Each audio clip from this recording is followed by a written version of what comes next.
আজকে কিন্তু দারুণ মজার একটা রেসিপি। আজকের রেসিপি হচ্ছে পপকর্ন লাড্ডু। দেখুন তো কত ভালো লাগছে দেখতে, এবং এভাবে লাড্ডু বানিয়ে দিলে বাচ্চারাও কিন্তু খুব আগ্রহ করেই খাবে। চটপট তৈরি করে ফেলা যায় এবং খেতেও বেশ ভালো লাগে। চলুন তাহলে আপনাদেরকে রেসিপিটা দেখিয়ে দিচ্ছি। বিসমিল্লাহির রহমানির রহিম। আমি একটা হাঁড়িতে 3 টেবিল চামচ পরিমাণ সয়াবিন তেল দিয়েছি। এবারে হাঁড়ির ভেতরে আমি দিয়ে দিচ্ছি হাফ কাপ পরিমাণে পপকর্নের ভুট্টা। এই ভুট্টাগুলো পপকর্ন বানানোর জন্যই দোকানে পপকর্নের ভুট্টা হিসাবেই বিক্রি হয়ে থাকে।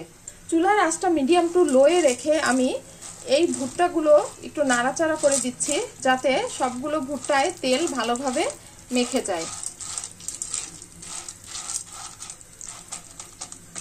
এবারে এই ভুট্টার দানাগুলো এভাবে একটু বিছিয়ে দিচ্ছি, যাতে সবগুলো দানাই হাঁড়ির সাথে একেবারে ভালোভাবে লেগে থাকে। এবারে একটা ঢাকনা দিয়ে আমি হাঁড়িটা ঢেকে দেব। তবে খেয়াল রাখবেন ঢাকনাটা সামান্য একটু ফাঁকা রেখে তারপরে কিন্তু হাঁড়িটাকে ঢাকতে হবে, পুরোপুরি ঢেকে দেবেন না। আর চুলার আঁচটা মিডিয়াম টু লোয়ে থাকবে। এই যে এভাবে সামান্য একটু ফাঁকা রেখেছি আমি ঢাকনাটা। এবারে অপেক্ষার পালা।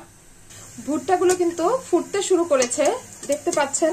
এভাবে গ্লাসের ঢাকনা থাকলে কিন্তু বাইরে থেকে সহজেই দেখতে পাবেন যে ভুট্টাগুলো ফুটে যাচ্ছে।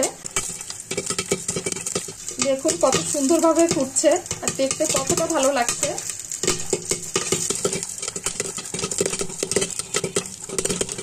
সবগুলো ভুট্টাই কিন্তু ভালোভাবে ফুটে গিয়েছে। এবার আমি ঢাকনাটা তুলে নিচ্ছি। কত সুন্দরভাবে সবগুলো ভুট্টা ভালোভাবে ফুটে গিয়েছে দেখুন। এবারে আমি চুলার ফ্লেমটা অফ করে পপকর্নগুলো অন্য পাত্রে ট্রান্সফার করে নিচ্ছি। আমি চুলায় এবারে একটা হাঁড়ি বসিয়ে এতে আমি 1 কাপ পরিমাণে আখের গুড় দিয়ে দিচ্ছি। 1/4 কাপ পরিমাণে পানি, যাতে গুড়গুলো ভালোভাবে গলে যেতে পারে। চুলার আঁচটা মিডিয়াম টু লোয়ে আছে। এবারে নেড়ে চেড়ে আমি এই গুড় ভালোভাবে গলিয়ে নিচ্ছি।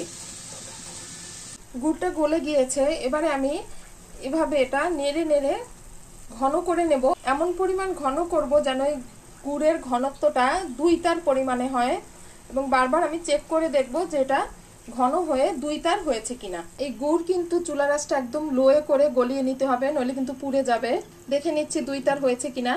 হ্যাঁ, গুড়টা একেবারে 2 তার পরিমাণ হয়ে গিয়েছে। এবারে আমি এর ভেতরে সেই পপকর্নগুলো দিয়ে দিচ্ছি। খুব ভালোভাবে নেড়ে নিচ্ছি, যাতে করে সব পপকর্নের সাথেই এই গুড় খুব ভালোভাবে মিশে যেতে পারে। দেখুন আমি খুব ভালোভাবে গুড়ের সাথে পপকর্ন কিন্তু মিলিয়ে নিয়েছি, যাতে সমস্ত পপকর্নের সাথে গুড় খুব ভালোভাবে মিশে যায়।